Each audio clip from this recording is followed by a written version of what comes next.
युग विवेचना के भाग 7 में मैंने महाभारत के युद्ध के समय में भगवान श्री कृष्ण की आयु सहित भीष्म पितामह, द्रोणाचार्य, अर्जुन आदि की आयु का वर्णन किया है। इसके पूर्व के अवतार प्रभु श्री राम की आयु और उसके जन्म की महाप्रमुख घटनाओं और दशहरा पर्व के संबंध में अपने विचार रखे। अब मैं युग विवेचना के भाग 8 में युगों की व्याख्या का वर्णन कर रहा हूँ।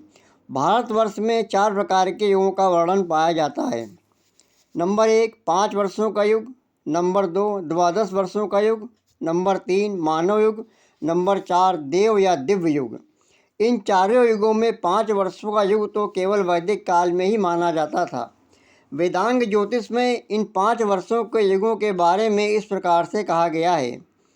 अमांत चंद्रमासों के अनुसार माघ शुक्ल पक्ष प्रतिपदा से पौष कृष्ण पक्ष अमावस्या पर्यंत संवत्सर, परिवत्सर, इदावत्सर, अनुवत्सर और इदवत्सर, इन 5 बृहस्पति संवत्सरों का एक युग माना जाता था। गर्ग संहिता नामक ग्रंथ में 12 वर्षों के युगों का उल्लेख मिलता है। सबसे पुराने वेद ऋग्वेद में भी 5 वर्षों के युग का उल्लेख मिलता है। अर्थोवेद को छोड़कर अन्य वेदों में युगों के वर्षों की संख्या का उल्लेख नहीं किया गया। अर्थोवेद के अनुसार सतयुग 4000 वर्ष, त्रेता युग 3000 वर्ष, द्वापर युग 2000 वर्ष और कलयुग 1000 वर्ष का होता है। इन सबको मिलाकर 10,000 वर्ष होते हैं। अन्य प्राचीन शास्त्रों में भी 12,000 मानव वर्षों का महायुग कहा गया है।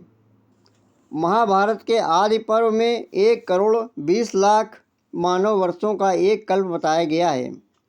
प्राचीन समय के किसी भी ग्रंथ में युगों के गतागत वर्षों का उल्लेख नहीं मिलता, किंतु युगों के आदि और अंत में होने वाले राजाओं का वर्णन अवश्य मिलता है। जैसे प्रभु श्री राम और रावण का युद्ध त्रेता और द्वापर की संधि में और महाभारत युद्ध द्वापर और कलयुग की संधि में होना लिखा है।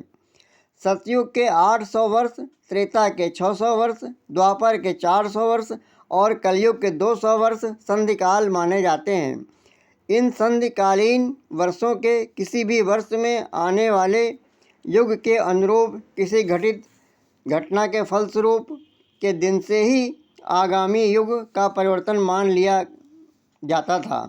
अर्थात संधि के वर्षों की समाप्ति की कोई आवश्यकता नहीं रह जाती थी। महाभारत में लिखा है युगस्य च चतुर्थस्य राजा भवति कारणम, अर्थात चारों युगों के परिवर्तन का कारण राजा ही होता है। अतः यह परिणाम निकलता है कि वैदिक काल में 5 या 12 वर्षों का युग प्रचलित था।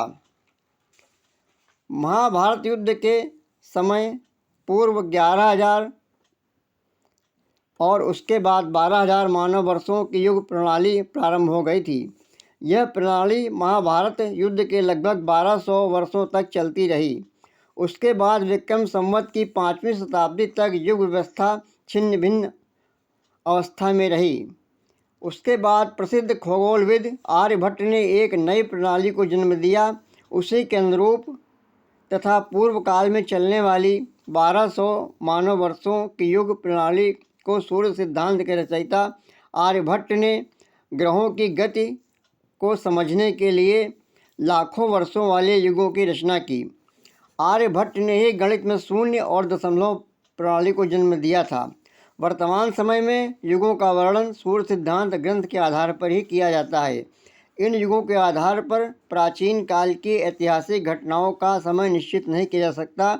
युग विवेचना का यह अंतिम अध्याय मैंने यहाँ प्रस्तुत किया।